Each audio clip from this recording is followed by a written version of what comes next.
Ya, entonces lo que vamos a ver ahora, ahí, no estoy compartiendo pantalla, tiene que ver con el racismo y la salud mental.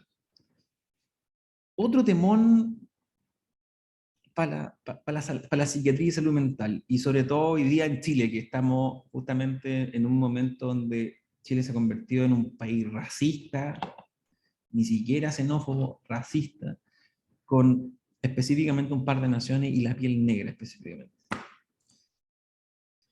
Fíjense esas fotos, no sé si se recuerdan de esas fotos. Estas fotos son muy interesantes porque estos son dibujos de Chile. El de la izquierda es sobre la colonia chilena. Por ejemplo, ahí vemos lo que se llamó el niño, la mezcla de la raza blanca, vamos a decirlo de este modo, esta raza europea, del europeo, el español europeo, con los morenos chilenos, vamos a decirlo. Y ahí aparecen la raza nuestra, porque que el verdadero chileno, que nunca ha sido de piel blanca, totalmente. El de abajo son un dibujo sobre africanos que habían traído a Chile, el del lado izquierdo, de una pareja africana, y que vivieron en Chile, que terminaron muriendo. Por otro lado tenemos acá abajo la foto de, de parte de una... Fíjense, estos son los Selkman, y fíjense que tiene puesta un ay, ¿cómo se llama esto? Como un traje de militar de la época, del séptimo de línea, o sea, de esa época, digamos, de principios del siglo XX. Y nos vemos nuestra raza, y ahí arriba, ¿se recuerdan de esta foto? Fue polémica, donde está Marcela Cubillo, están todas los que eran las ministras de Piñera, en el primer gobierno de Piñera, o segundo, no recuerdo bien. Y lo interesante de esta foto, cómo se blanquea la piel chilena, especialmente lo que era ministra del Interior, no me acuerdo que era, no era ministra del Interior, sino, no me acuerdo bien, y que ella es morena finalmente. Y lo que causó justamente esta foto es que se aclara, se usa el blanco, se aclara el pelo, justamente para europizarse de alguna manera. Y es re interesante este ejercicio, porque ahí está Paula, que pertenece al Mercurio, y, digamos, escrita por la clase alta, y son personas de clase alta, básicamente, tienden a blanquearse, justamente porque el chileno tiende a blanquearse, tendemos a pensar que somos blancos y básicamente somos trigueños, o somos una mezcla entre lo blanco y lo moreno, etc. Efectivamente no somos negros, probablemente como raza, pero sí no somos blancos tampoco. Entonces eso es interesante para pensar un poco sobre la salud mental también, pues. Entonces, los psiquiatras y psicólogos, como otros que le rodean, tenían ideas muy definidas sobre qué razas eran civilizadas y cuáles no. Cuando uno lee sobre todo estudios culturales, uno puede encontrarse textos y textos totalmente racistas. Chile tiene una serie de textos racistas, sobre todo históricos, sobre, digamos, el pueblo originario. Por eso se le habla de los indios. Cuando hablamos de los indios, son justamente cuando hacemos una diferencia entre el chileno y los indios, los indígenas, etc. Porque no somos ellos. Entonces, ahí hay toda una forma de entender a lo civilizado con lo no civilizado. En un artículo publicado a mediados del siglo XIX del Journal of Mental Science por un antiguo médico superintendente del asilo del condado de Norfolk, es decir, un asilo psiquiátrico, que trabajaba en Turquía, se refería a esa tierra como un país que constituye el vínculo entre la civilización y la barbarie. Es decir, en el caso de esta revista, lo que decía es que justamente en ese condado era un vínculo entre lo cívico, el sujeto blanco, y la barbarie, es decir, el sujeto moreno, el negro, el indio, etc. Y esto estamos hablando de una revista de salud, de ciencia mental, de 1858. Entonces, otro psiquiátrico, Daniel Tuck, también en 1858, calificó a los esquimales chino, egipcio y negro-americanos como personas incivilizadas, contrastándolas con los europeos y los blanco-americanos a los que se les refería como personas civilizadas. Entonces aparece todo este eurocentrismo, este primer mundo blanco, racional, iluminado de la ilustración, ¿recuerdan? Que viene a traer la verdad a el resto de los incivilizados. Cuando, por ejemplo, ven estas series o películas como que tratan estos temas, yo por eso no creo en la cancelación de ninguna película. Cuando tú ves, por ejemplo, porque hubo un rato que grupos feministas y sobre el racismo llamaron a cancelar pues, películas como Lo que el viento se llevó, una película que ganó la que tiene mayores Oscars junto con El Señor de los Anillos. Y claro, es representante de una época.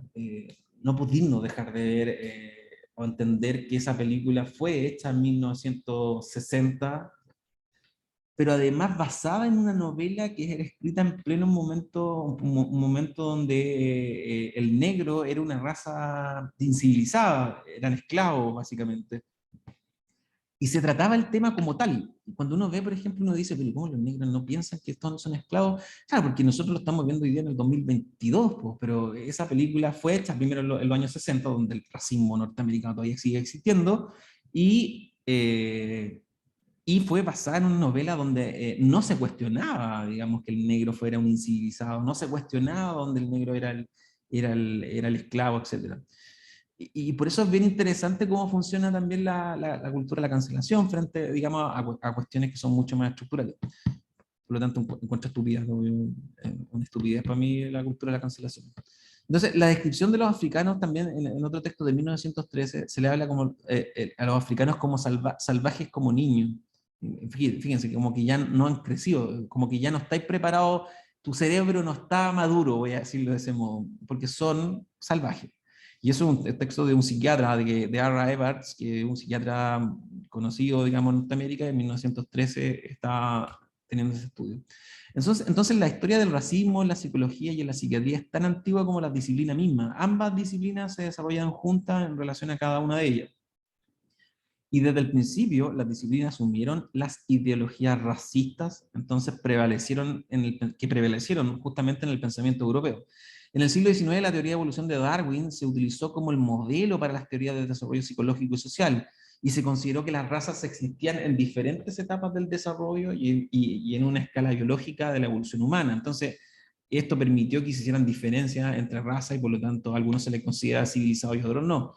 Y las prácticas sociales como la monogamía era siempre característica de las razas superiores. Eso también un estudio de Thomas y Cillian, que son psiquiatras norteamericanos. Ojo, y un estudio de 1972. Y en 1984, Fryer, otro psiquiatra más, dice que un importante defensor del concepto de filogenesis de la raza o racismo evolutivo fue Herbert Spencer, quien consideraba que las razas primitivas tenían mentes como las de los niños de las razas civilizadas, es decir, justamente esta raza primitiva, los esquimales, los indios, la raza negra, los africanos, los chilenos, es decir, éramos razas inferiores precisamente porque cuando crecíamos no optábamos más allá de tener una mente o un cerebro como un niño de una raza civilizada. Entonces, los antropólogos del siglo XIX fueron fuertemente influenciados por este tipo de pensamiento y los sociólogos vieron la civilización europea asociada con la piel blanca como la culminación del proceso evolutivo. Francis Galton, en 1869, primo de Darwin y fundador de la eugenesia, afirmó que la raza negra incluía un gran número de aquellos a los que deberíamos llamar imbéciles. Recuerden que en 1869 la imbecilidad era un diagnóstico psiquiátrico. Entonces, el principal objetivo de esta pseudociencia de la eugenesia era identificar a las razas inferiores y personas eminentemente, como Carl Person decía, vieron el exterminio de tales razas como una parte inevitable del proceso evolutivo. Entonces, por lo tanto, el blanco se imponía frente al negro, frente al árabe, frente a, digamos, a todo lo que era indígena, etc. Entonces, la opinión de que los negros tenían cerebros inferiores y hubo personalidades defectuosas era común a principios del siglo XIX y a principios del siglo XX, y estas ideas fueron tomadas de la psiquiatría y la psicología. Entonces, el racismo persiste en el presente en el sentido común de las personas europeas tradicionales, lo ven, aún sigue estigmatizándose. Así, en la sociedad también británica de hoy, pares de la palabra como cultura y raza, primitivo y subdesarrollado, avanzado y occidental, extranjero, inferior, inmigrante y negro, son parte, digamos, de todo este pensamiento europeo tradicional que aún, y se establece también, incluso también en el pensamiento chileno. Y la psiquiatría es parte también, de alguna forma, de poder asentar ese tipo de pensamiento. Y se confunden a menudo se utilizan con ciertos propósitos y totalmente racistas, y eso hace también a la psiquiatría parte de una disciplina médica racista. Además, las imágenes raciales se plantean en referencia a asaltantes, decadencia de ciudad, cultura alienígena, etc. Durante el desarrollo de la psiquiatría se pudieron discernir tres puntos de vista distintos acerca de la mente de los pueblos no occidentales, normalmente identificados en términos raciales. Entonces, a mediados del siglo XVIII, el concepto de noble salvaje de Rousseau, por ejemplo, en el contrato social, Jean-Jacques Rousseau, suponía que la opinión de los salvajes que carecían, perdón, de influencia civilizadora de la cultura occidental y estaban libres de trastornos mentales. Por Daniel Tuck, que es uno de los médicos psiquiatras más racistas del mundo, Maudsley en Inglaterra, Esquirol en Francia y Ratch en Estados Unidos, expresaron opiniones similares citadas con mayor firmeza por Pritchard, digamos, el fascista más grande de esto, en su tratado sobre la locura. Fíjate lo que dice Pritchard, dice, en los países salvajes, me refiero a las tribus como los negros de África y los nativos americanos, la locura es declarada para todos, por todos, como algo extremadamente raro. Entonces, por otro lado, Andrés Lewis ya en 1965 señaló que una segunda postura y una opinión extendida por parte de toda Europa que los no europeos eran mentalmente degenerados porque carecían de cultura occidental. Un tercer punto de vista fue expresado en Norteamérica por los psiquiatras que defendían la retención de la esclavitud, por ejemplo. Se utilizaron estudios epidemiológicos basados en el sexto censo de Estados Unidos 1840 de Annon para justificar la afirmación de que las personas negras estaban relativamente libres de la locura en un estado de esclavitud, pero si estaban no estaban en esclavitud, eran locos. Entonces, hay un uso de la psiquiatría, un uso político, un uso fatal de la psiquiatría, un uso vergonzoso de la psiquiatría para justificar, por ejemplo, en el caso norteamericano, la esclavitud. Y la solución subyacente era que la inferioridad mental inherente al africano justificaba la esclavitud. Por eso los europeos justificaban que debían haber esclavos. Y por eso cuando ven películas relacionadas con la esclavitud, estas películas nuevas, se justificaba que la esclavitud existiera como tal. Entonces, solo la cultura europea, asociada a la raza blanca, era la civilizada, y recuerden que los norteamericanos son los descendientes de Europa, al ser la cultura de los negros primitiva, los liberaba de los trastornos mentales o lo hacía intrínsecamente degenerado. Por eso se convierte en presa de la perturbación mental cuando se liberaba, entonces, porque el europeo pensaba que mientras lo tuviera controlado era porque era su esclavo, pero si se le iba, o si, digamos, expresaba la locura en su mayor expresión. Entonces, hasta el siglo XX, en 1895, un psiquiatra de Carolina del Sur iba a utilizar argumentos a favor de la esclavitud para desarrollar el tema de que los africanos eran intrínsecamente incapaces de hacer frente a la vida civilizada. En una monografía, fíjense, de la Organización Mundial de la Salud, el psiquiatra norteamericano Carothers, no sé pronunciarlo, en 1953 afirma lo siguiente: que los cerebros de los negros, estamos hablando de la OMS, chiquillos, africanos y americanos, eran inferiores a las de los europeos. Esta monografía fue presentada ampliamente y citada como un tratado autorizado sobre la psicología y de los africanos. En efecto, era comprendido de estereotipos racistas de la población negra, refiriéndose a su supuesto fracaso en el desarrollo psicológico después de la pubertad, con una absorción total de los placeres del sexo, la impulsibilidad del comportamiento, la incapacidad de mantener las relaciones personales, la falta de integración personal en la edad adulta, etc. Esa es una definición de la Organización Mundial de la Salud de 1953. Entonces, la identificación de las enfermedades mentales en términos de diagnóstico es una condición sine qua non de la psiquiatría, y el diagnóstico se basa en un modelo médico de enfermedad que se ha desarrollado durante los últimos 300 años en Europa, especialmente en Europa y Norteamérica. Y por lo tanto, ojo, toda la construcción de la psiquiatría, toda la nosografía de la psiquiatría es europea, no es latinoamericana, no es africana, no es asiática, es europea y es norteamericana. Y básicamente, cuando digo Norteamérica, es Estados Unidos. Entonces, la construcción social de la enfermedad mental se muestra dramáticamente en los abusos políticos, por ejemplo, en la psiquiatría de la Unión Soviética. Bloch y Redway lo describen en 1934, es decir, en el comunismo. Entonces, así la APA, en la decisión de la APA en 1973, por ejemplo, define que la homosexualidad debería dejar de ser una enfermedad. En ambos casos son fuerzas políticas que determinan qué constituye enfermedad y qué no constituye no. Es decir, si la esquizofrenia es enfermedad, no es enfermedad, si el trastorno afectivo es enfermedad, no es enfermedad, la homosexualidad es enfermedad, no es enfermedad, es siempre una decisión política. De manera similar, las consideraciones racistas son evidentes en la construcción de dos categorías de diagnóstico que se informó en los Estados Unidos digamos, de la época de la esclavitud, y que Cartwright describió como peculiares para las personas negras. Entonces, hay la influencia de la fuerza ideológica y política en la determinación del diagnóstico y a veces del tratamiento no suele ser tan evidente como los cuatro ejemplos citados, a saber de la enfermedad contenida en la disidencia política de la Unión Soviética o la medicalización de la homosexualidad en Estados Unidos, porque era o la enfermedad inducida por la libertad. Las formas actuales, es decir, la forma que la ideología racista inherente a la cultura occidental impregna la construcción de las categorías de enfermedades en cuenta actualmente, en el proceso de diagnóstico tiene todavía influencias racistas. En primer lugar, aunque no suele hacerse sobre la base de la patología observada, la existencia de esa patología está implícita cuando se hace un diagnóstico. En segundo lugar, los criterios para la enfermedad mental se refieren a la inteligibilidad de los sentimientos y los comportamientos que a su vez se refieren habitualmente al sentido común y la experiencia clínica. El caso de la histeria, como estábamos nombrando hace un rato, es muy gráfico para esto. Y por último, algunos tipos de irracionalidad se designan como enfermedad por diversas razones pragmáticas y tradicionales. Entonces, las presiones políticas, sociales e ideológicas actuales de la sociedad siempre inciden en los procesos diagnósticos, influyendo en cuestiones de inteligibilidad, sentido común, opinión clínica, pragmatismo y tradición.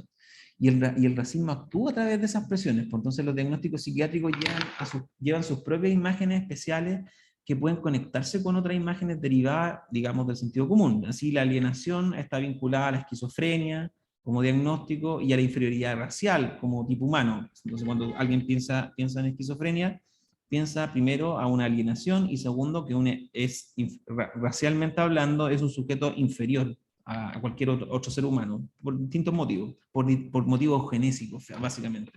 Y por eso también les quitamos los derechos, les quitamos su razón de ser como humano. Entonces, el resultado puede ser un exceso de diagnósticos de esquizofrenia, probablemente entre los negros que son vistos como alienígenas o inferiores. Y de manera similar, si la psiquiatría es llamada a la peligrosidad del diagnóstico, se toman imágenes de sentido común para personas peligrosas y se ve a los negros como excesivamente peligrosos. En Gran Bretaña, en el que las imágenes públicas fomentadas por los medios de comunicación y la policía asocian a la raza con el uso indebido de las drogas y atribuyen la ira de los jóvenes negros al consumo de la cannabis, y los juicios de valor vinculados al uso indebido de la droga y las necesidades de patologizar la ira de los negros que padecen para unirse justamente en este diagnóstico. Y es lo que hacen, por ejemplo, hoy día con los niños Sename. Se asocia a la peligrosidad a un niño Sename justamente porque, y tiene que ver con una raza inferior justamente. Entonces, la depresión, por ejemplo, es un diagnóstico de creciente popularidad. Hoy día más de 500 millones de personas están diagnosticadas con depresión, y se refieren a ella, y Brown y Harris se refieren a ella como una enfermedad con una posición central en la explicación de lo que está mal en nuestra sociedad. Entonces, la historia de su diagnosis puede reflejar temas más amplios. El siguiente comentario del director clínico del Sanatorio Estatal de Georgia, Green, en 1914, sobre la aparente rareza de la depresión entre los negros del sur de América a principios del siglo XX, y es típico de las opiniones generales de los psiquiatras de la época. Fíjense, interesante, porque recuerden, 1914, racismo en Norteamérica. Parece que la mente negra no se detiene en temas desagradables. Es irremediable y reflexivo, se despierta fácilmente a la felicidad y su felicidad es transitoria, desapareciendo como la de un niño cuando otros intereses atraen su atención. La depresión es raramente encontrada, incluso en circunstancias en las que una persona blanca se vería abrumada por ella. Entonces, fíjense cómo la psiquiatría, además de definir y de decir que los negros ya son inferiores, son de alguna forma inferior en el sentido, ¿cómo decirlo? En todos los sentidos, piensen en una, por cuando se habla, por ejemplo, que las razas negras o las razas como que están más asociadas al trópico les gusta el baile, qué sé yo, y se divierten más que los blancos europeos, y aparecen como una estigmatización a una cierta raza a propósito de este tipo de definiciones psiquiátricas. Se despierta fácilmente la facilidad, y su infelicidad es transitoria, desapareciendo como la de un niño cuando el otro interesa la atención, es decir, un tontito, finalmente. Como que si estar muy feliz también es, estar muy feliz y estar poco, o menos feliz es un problema. Entonces, además de las presiones racistas que surgen en el contexto en el que se hacen los diagnósticos, el proceso diagnóstico se ve afectado por el racismo en varios puntos durante el reconocimiento y la evaluación de los síntomas, la psicopatología, en su evaluación a los efectos del reconocimiento de la enfermedad y en la toma de decisión también sobre la conveniencia de asignar la enfermedad. Por ejemplo, el hecho de no reconocer el racismo como una amenaza es parte de esto. Entonces, el estereotipo estadounidense del paciente que se percibe como no occidental, generalmente sobre la base del color, se describe, por ejemplo, en el estudio de Savitzin en 1970, dice, hostil y no motivado para el tratamiento con una estructura de carácter primitivo, sin mentalidad psicológica y dominado por los impulsos. Ahí, por ejemplo, hay una definición en base al color. En Gran Bretaña prevalecen los mismos mitos con estereotipos adicionales. Por ejemplo, en el asiático pasivo, derivados del pasado colonial de Gran Bretaña. Recuerden que Gran Bretaña fue a colonizar todo Asia. Y claro, el asiático nunca puso oposición a eso. Por eso se le llama como un estereotipo psiquiátrico el asiático pasivo. Entonces, la insistencia en la peligrosidad percibida por los negros puede conducir a un exceso también de aislamiento y altos niveles de medicación. Entonces, el racismo afecta a la forma en que se conceptualiza el trastorno mental y se gestionan las llamadas personas con trastornos mentales. Entonces, el alcance de su influencia no solo está determinado por la tradición, la historia, sino también por las fuerzas políticas y económicas actuales que promueven y siguen promoviendo el espíritu de la supremacía blanca. Entonces, el racismo no es más que la negación constante del sufrimiento en el inmigrante chileno, en el caso de María Emilia Tillú. Como vimos con la teoría de la eugenesia, la raza ha sido una cuestión controversial a través del tiempo. El fantasma del racismo ha adormecido los discursos psiquiátricos y reaparecen en prácticas de discriminación que se reproducen en la clásica diferencia entre individuos. Hoy día Chile está lleno de esto a propósito también de los diagnósticos psiquiátricos que son distintos entre las personas blancas que las personas inmigrantes. Y hay superiores e inferiores, los chilenos somos superiores, que inferiores son los haitianos, son los colombianos, son los venezolanos, etc. Y se esgrimen como factores culturales que ubican a los blancos individuos mejores que otros, amenaza y peligro. Entonces el sujeto inmigrante en el siglo XX se ha convertido en el sujeto de la desconfianza, del temor, por varios factores: migración laboral, su creciente feminización, la reunificación familiar, la integración cultural, los derechos de los migrantes, la segregación social, las prácticas racistas, xenófobas y discriminatorias. Entonces, estas consecuencias no son hechos aislados, sino que es una consecuencia de una racionalidad neoliberal, donde el diagnóstico psiquiátrico no se escapa, y ideologías basadas en la flexibilización laboral, competencias descarnadas, el consumo como modo de vida, y todas estas causalidades terminan por suscitar una especie de esencialismo identitario que fomenta la unidad nacional. Pues. Chile en sus 200 años de construcción nacional ha convivido con distintos movimientos migratorios.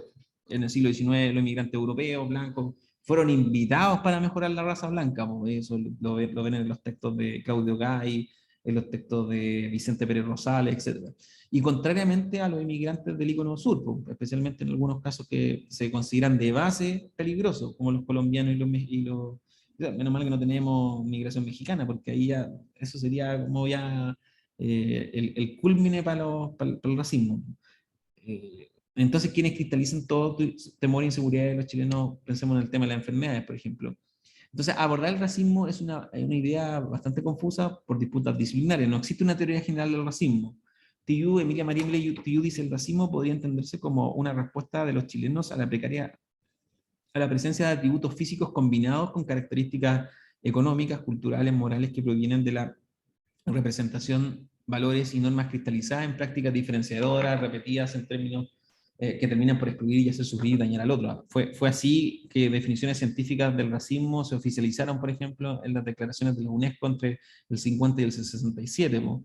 Entonces, es un fenómeno que se ha naturalizado a través de un concepto biológico y que fue un problema debatido por la antropología, la etnología y en el marco de la colonización. Y eso fortaleció de alguna forma todos estos discursos de poder saber, vamos a decirlo en términos Foucaultianos.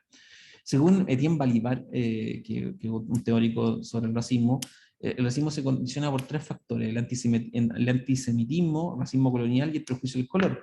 Para Foucault, el racismo cumple dos funciones. La primera es la de fragmentar la especie humana cuando se introduce la separación entre lo que debe vivir y lo que debe morir, y por ello también es el continuum biológico que califica a esas razas como buena e inferior. Entonces, se dividen desde el campo biológico provocando un desequilibrio de la población. Y una segunda lectura podría ser también desde Foucault, hoy lo escribí mal, es que la raza es algo ideológico, que jerarquiza en nombre de la raza, se jerarquiza en nombre de la raza vinculándose a la eugenesia. Y por lo tanto la filosofía social que busca la perfección de la raza humana, esta idea de darwinismo, por ejemplo, o neodarwinismo, lo que buscan finalmente el control y el mejoramiento reproductivo. Entonces se aplican leyes biológicas a los seres humanos como prácticas agrícolas que funcionan como que funcionaran como que si fuéramos plantas o animales. Entonces, las sociedades eugenésicas de comienzos del siglo XX promovieron la selección humana en torno al trabajo basado en el miedo, crimen, enfermedad, gastos de mantención, ser enfermo e inadaptado, y emerge la idea de la higiene racial. La rápida industrialización del desplazamiento a la pobreza, la consecuencia de la crisis del 29, la crisis económica, fortalecieron también la ideología racista del siglo XX, lo vimos en todas estas definiciones sobre la psiquiatría y el racismo, y en la América y también en Europa la policía caza estereotipos culpables de delito. Eso es interesante porque la policía tiene estereotipos de cara, de piel, de formas de vestirse, etcétera, a propósito de la raza. Entonces, culpable por delito o por portación de la cara, va a decir María Emilia Tillo. Entonces hay perfiles étnicos, extranjeros peligrosos. En nuestro continente ha heredado toda esta ideología, especialmente Chile, porque Chile, recuerdan que hubo una higiene racial de doctrinas europeas que naturalizan los rasgos, hay naturalización de los rasgos faciales. Entonces, indígenas, negros, mestizos fueron y son funcionales para el sistema económico, a pesar de que fueron la base de funcionan o fueron sobre la base de una negación de su piel, de su forma de ser, y de dispositivos para excluir por el color de piel, para que la dominación europea se asentara. Pues. Entonces, por eso la limpieza de la sangre, por ejemplo, en España, según las características económicas políticas, la aceptación social del país, la llegada de los inmigrantes, la ideología racista, se acomoda para despertarse cuando la calma es perturbada por los modos de vida de quienes no coinciden con las costumbres, como cuando decimos nosotros, hoy los colombianos son bulliciosos. Es súper interesante eso porque claro, están por fuera de nuestras costumbres. Entonces, yo dirá que al referirse al inmigrante hay una categoría de cuerpo por problema a algunos migrantes. Entonces, el cuerpo agencia la mediación con el mundo, pero dependiendo de qué. El mundo provoca angustia cuando desde él surge la diferencia que lo niega y que anima temores y mitos. Entonces, el cuerpo, como dice David Le Breton, el cuerpo posibilita las relaciones con los individuos y los grupos en materia prima, donde se arraiga un sentimiento de identidad provisional que amarra sus signos mediante el modelaje de la apariencia de su forma y de sus formas. Con esto ya vamos terminando entonces. Entonces, lo que finalmente hay, como dice Pierre Bourdieu, la anterior, es la objetivación más irrebatible que es la de los gustos de clase. Las clases sociales tienen un cuerpo, olor, barrio, países, regiones. Entonces el cuerpo devela el origen, el hábitus también, como diría Bourdieu, y con ello una etnia, un país, un color de piel. Un cuerpo problema para la existencia actual, dice Tillo, es construida en torno al culto del individuo que triunfa al compás de los cánones fijados por un neoliberalismo triunfante que lo despoja de la individualidad, que lo hace ser único y que exige un cuerpo forjado en ideales universales armados en torno al origen y a las características aceptables del cuerpo. Y por lo tanto están sometidos a ciertos avatares de mercantilización e individualización. Y eso, de alguna forma, va a terminar por legitimar actos o discursos violentos, como los discursos psiquiátricos también que vimos anteriormente, contra estos inmigrantes que quedan expuestos con la marca que es su cuerpo. Es decir, la marca física de la infamia, va a decir María Emilia. Bien. Eso, pues,